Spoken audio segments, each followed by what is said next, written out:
Alrighty, SY Sports back with another college football video. Today is going to be the ACC Coastal Division talent ratings. Now, I'm recording this during halftime of the Northwestern-Nebraska game, and I'm really liking what I'm seeing out of Northwestern right now because you never bet against Pat Fitzgerald. But we're going to kind of quickly go over this, and then I'm going to hopefully get out the SEC East before the Vanderbilt game. Oh, and I will be doing a quick video of post-game of Nebraska-Northwestern. So stay out and look out for that. So let's get into it. So before I technically get into the ACC Coastal, I'm going to throw in Notre Dame because I put all their ratings and stuff with the ACC.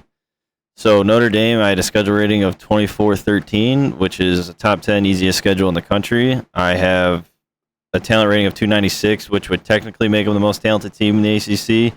But since they're not in it, it doesn't really matter. So their talent rating was a 296, and that's still good enough to be a top 10 team in the country.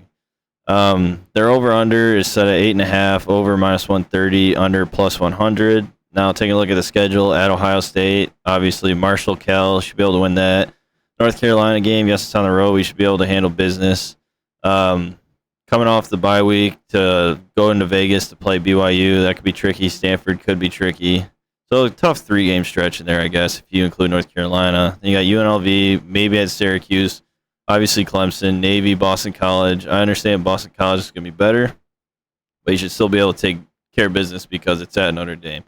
And then you end the season at USC this year. So really the only thing that scares me, if I was a Notre Dame fan, is at Ohio State, three-game stretch of North Carolina, BYU, Stanford, at Syracuse, Clemson back-to-back, and then at USC to end the season. So looking at the schedule, I see best case 10-2, worst case is 7-5. And I have Notre Dame going 9-3. The reason I have them going 9-3 is because I think they lose to Ohio State. I think they lose one of the North Carolina, BYU, Stanford. I think they lose to either Clemson or Syracuse. Or excuse me, I think they beat Clemson this year. So they have the big three of Ohio State, Clemson, and USC, and I think Marcus Freeman gets one of them, and it's always going to be the home game with me with Notre Dame because they're very lucky at home, the luck of the Irish. So I think they get Clemson, and then I think they lose to USC. So at Ohio State, at USC are losses, and then one between North Carolina, BYU, and Stanford. If I were to bet the over-under this game of 8.5, I would take the under. I just don't trust Marcus Freeman yet. He needs to prove to me that he can actually coach because his defenses haven't really been that good at Notre Dame, and he had one good year at Cincinnati. Well, that was against a group of 5 teams. So I understand that he's a great recruiter, but is he a good head coach? I don't know. So with that being said, Notre Dame going 9-3. All right, so let's actually get into the ACC Coastal. So coming in with the highest over-under is Miami, tied with Notre Dame at 8.5, over minus 125, under minus 105. I have a schedule rating of 2379, which is the 13th easiest in the ACC, so they have an easy schedule. They have a talent rating of 290, which is the most talented team in the ACC if you throw out Notre Dame. Taking a look at the schedule, you should win your first 2. At Texas A&M, I think, is the biggest game of this season. That is my number one most game that I want to watch the most. I think it's a turnaround game for both programs, and I think it's just going to be a very talented matchup. 2 good coaches going at it. I think that is the best game to watch this season. Middle Tennessee State should win that. North Carolina at Virginia Tech, maybe split, maybe. You get Duke. You go to Virginia, maybe. Florida State, you get them at home. At Georgia Tech, they should be a shell of themselves by them. At Clemson, that's going to be tough. And then Pitt to end the season. So looking at the schedule, I saw best case they can run the table. That's if everything clicks and Mario Cristobal gets it done in the first season. But I also see worst case is 8-4. Something bad happens. Random upset. Whatever. Anything along those lines. Worst case scenario is 8-4. So I split the difference of Miami going 10-2 and 7-1. And I'm going to take the over of 8.5 if I were to bet on this game because I just think Miami's only been missing a head coach, and they finally have one. Now, I'm not saying Mario Cristobal is like a Nick Saban type, but he did very well with Oregon. Now, let's see what he can do with, I think, it's similar talent to Oregon, but I think it's better just because it's the South, and the talent down there just seems to be better than the talent out west. So That being said, Miami 10-2 and 7-1. All right, coming in with the second highest over/under in the ACC Coastal is Pitt, also at 8.5, with an over -105 and an under -125.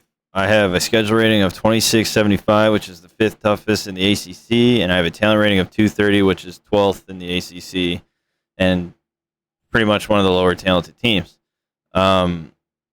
Taking a look at their schedule, you have the Backyard Brawl being renewed this year. West Virginia, you get that at home. You get Tennessee at home. You do go to Western, who beat you last year at home. You get Rhode Island at home, Georgia Tech at home, Virginia Tech at home. So that's a very nice schedule to have for the kind of teams you play at the beginning of the year. And then the end of the season's kind of brutal at Louisville, at North Carolina at the end of the season, or at Louisville, at North Carolina back to back. You do get Syracuse at home. You go to Virginia. You get Duke at home, but then you end the season at Miami. So taking a look at the schedule, I saw best case is 10-2, and that's if Keaton Slovis is the guy that Kenny Pickett basically was. So that's not a high percentage, but I think it's possible. Now, however, Mark Whipple's at Nebraska, who is losing to Northwestern right now. And I just think Narduzzi kind of goes back to his old school ways. Also, looking at the schedule, I saw worst case is 4-8, and that's just if nothing clicks and the defense isn't as good as I think it's going to be. So I think that's very unlikely as well. So I split the difference and went 8-4 and 5-3. I just think the defense is going to be really good and it's going to win them some games. Now, the offense might not be as good, so that's why I don't think they can get to the 10-win mark. But I think 8 wins was good enough. If I were to bet the over-under of 8.5 for Pitt this year, I would personally take the under. I think they're going to have a great defense, but nowadays you need a good offense, and if that offense doesn't click, I think the defense can win you 2/3 of your season. It's the last 4 games that usually the offense needs to win you these games. I just think the loss of Kenny Pickett and Jordan Addison is huge, and Keaton Slovis, is he going to be any good this year? So Pitt 8-4, 5-3. Coming in with the third highest over/under is UNC at 7.5, over +120, under -150. So they're not expecting UNC to do anything good this year. This is according to Caesar Sportsbook again. I had a schedule rating of 2688, which is the 4th toughest schedule in the ACC. So they have a tough schedule. Talent rating of 269, which is 4th in the ACC. So they're also very talented. Shout out to Mac Brown for doing a good job recruiting. Taking a look at the schedule, Florida A&M, which is coming up later today. It's easy. At App State, at Georgia State. That's tough. I know it's group of 5, but to have the back-to-back road games, it's tough. I wouldn't be shocked if they split those. I wouldn't be shocked if they split those at all. Then you go to the bye week, but then you have Notre Dame off the bye week. Luckily, that's at home. You get Virginia Tech, who I'm high on. You go to Miami. That's a tough 3-game stretch. You go to Duke, not worried about that. Then you get your second bye because you played week 0. And you get Pitt at home, Virginia at home. You go to Wake Forest, who might have Sam Hartman back. And then you get Georgia Tech at home. Then you end the season home against NC State. So there's a lot of tough stretches in there. I saw, looking at the schedule, best case 10-2, worst case it's 5-7. Best case meaning quarterback play comes through and the talent is as good as it says on paper. And then the worst case is Caden Mays? He's just nothing, and they have no good quarterback play, and the defense is bad again. If I were to take the over/under, I would take the over. I think they're very talented. I really like Mac Brown as a coach, and I think Mays is actually going to be good at quarterback.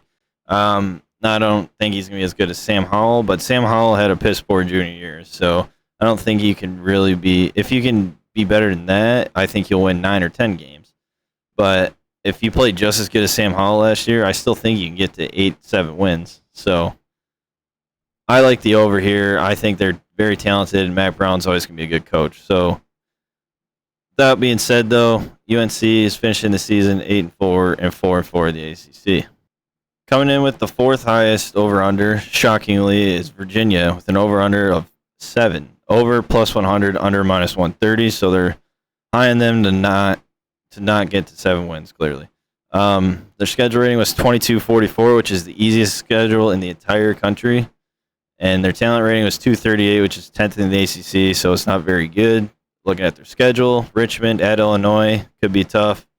Old Dominion should be fine. At Syracuse, at Duke, back to back. So 3 road games your first 5 games. Then you get Louisville at home, who I think is going to be good because of Malik Cunningham and Scott Satterfield. You go to Georgia Tech, but you get the bye before. You get Miami at home, North Carolina at home, Pitt at home, Coastal Carolina at home. That's a tough 4-game stretch. Coastal is going to be good because of Grayson McCall, and then you end the season at Virginia Tech, where I think you lose that game because I'm really high on Brent Pry and Grant Wells. So, best case, looking at the schedule, I saw 9-3. That's just if Armstrong ends up being really, really good and he can take over that kind of roster. And then I also see 3-9 being the worst case scenario because Armstrong gets hurt, Tony Elliott can't coach, something bad goes wrong, and they just don't have the talent to back up, at least Armstrong. So, worst case 3-9, I split the gap. Virginia going 6-6, 3-5.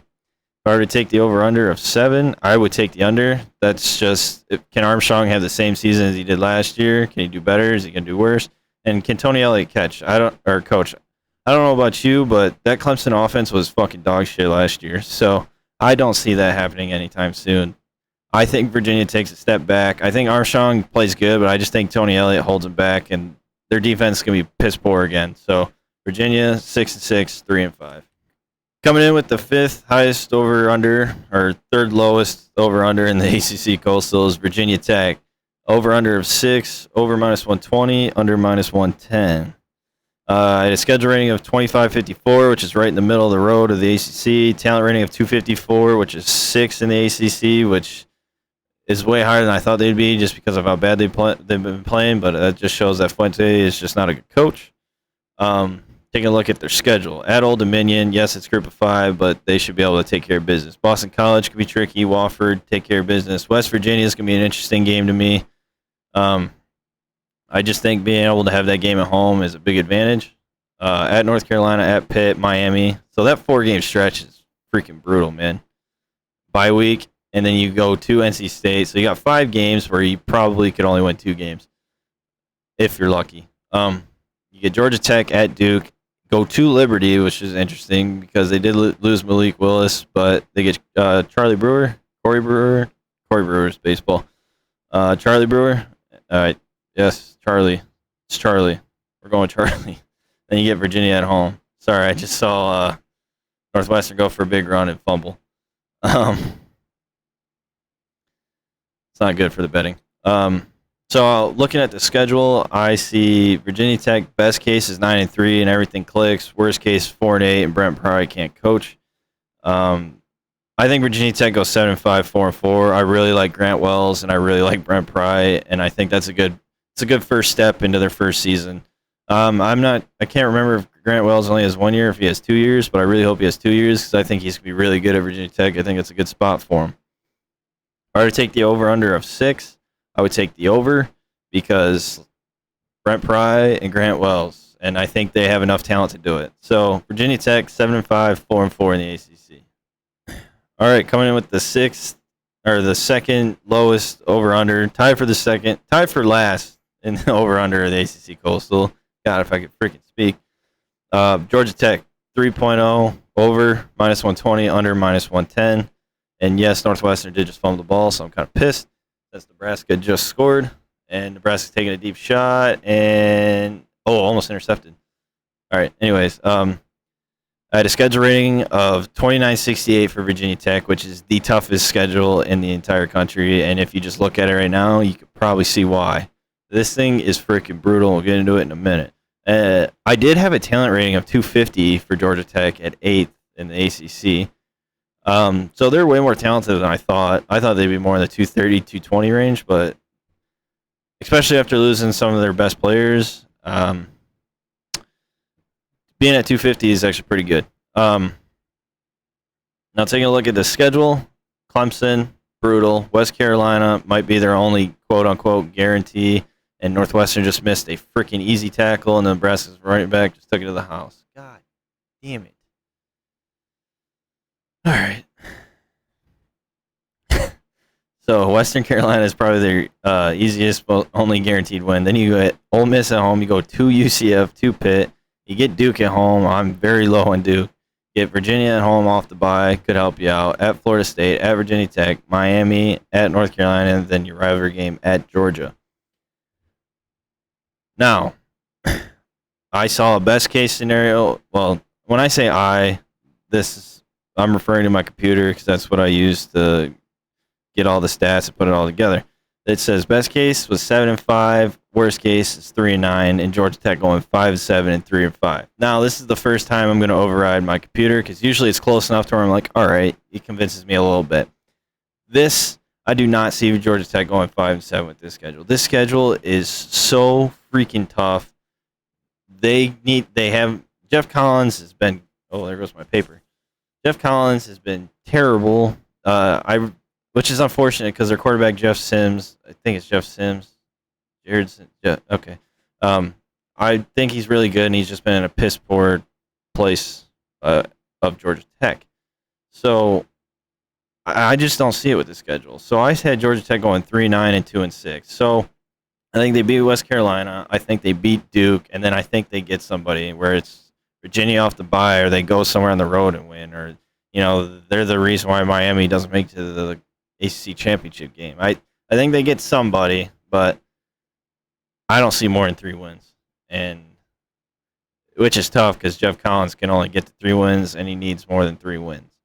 So I'm sticking with Georgia Tech 3-9, 2-6. Now if they go 5-7, power to them, but this schedule is just too brutal, and they're not that good to be doing this kind of stuff. So we're sticking 3-9, 2-6, Georgia Tech. All right. Last but not least, hold on. I'm getting distracted again. There's some big plays happening. Okay. Last but not least, Duke. Over under of 3. Tie for Georgia Tech. Over -130. Under +100. Schedule rating. I changed it to 27-12. I had their numbers wrong, and they have the second toughest schedule in the ACC now. The talent rating of 224, which is tied for last in the ACC. Ooh, big throw by Northwestern. Let's take a look at their schedule. Temple, I think, is just as good as Duke. I really do. I think Temple's very underrated this year. Going to Northwestern, brutal. North Carolina, AT&T should be able to take care of business. At Kansas, so it's the battle for the bottom of the Power 5. But Duke gets both on the road. So I think you lose both of those. Virginia at home, maybe. At Georgia Tech, maybe. If Georgia Tech's depleted by then. North Carolina, maybe, because it's at home. You could try to pull it off with it being a rivalry game. At Miami, don't see it. At Boston College, don't see it. Virginia Tech, don't see it. At Pitt, don't see it. And then if Sam Hartman's back, I definitely don't see it. So, with all this being said, I saw best case 4-8, worst case 2-10, and computer said 3-9, 0-8 in the ACC. So that means you beat Temple, beat North Carolina, and then you either beat Kansas or Northwestern. So I thought that was right. With the over/under being 3-9 seemed fine. If I were to bet the over/under, I would have personally taken the under because Mike Elko hasn't been a head coach before. Quarterback is non-existent. Don't know who it is. I really don't. And then there's just no talent on this team. I think this is the worst Power 5 team in the group in college football this year. I think Kansas is going to be better. I think Arizona is going to be better. I think Rutgers. I think Northwestern. There's just nothing here for me. I think Vandy's better. I just don't see anything good for Duke football. Now, next year could be different. Depends on how Mike Elko recruits, I guess. So, fortunately, Duke 3-9, 0-8. Oh, what a catch by Northwestern's receiver. He bobbled it and then kept going. All right, that was cool. All right, so my ACC Coastal standings means I have Miami 1, 10-2, 7-1. I have Pitt in second, 8-4, 5-3. North Carolina third, 8-4, 4-4. I put Virginia Tech fourth, 7-5, 4-4. Virginia Cavaliers 6-6, 3-5, and fifth. Georgia Tech 3-9, 2-6, and Duke in dead last at 3-9, 0-8. So that's my ACC Coastal standings. So that means I have Miami and Clemson in the ACC championship, like everybody else, because paper is very consistent. So that being said, let me know what you think in the comment section. where did I do it right? Where did I do it wrong? I'd like to hear everybody else's predictions for the ACC. I know it's kind of late for predictions, but I'm going to try to push this through. Hopefully, get the SEC East out, and I will have a post-game Northwestern Nebraska game or analysis. It'll be quick, so I hope you enjoy the video. Like, share, and subscribe, and I hope to see you in the next one. See you.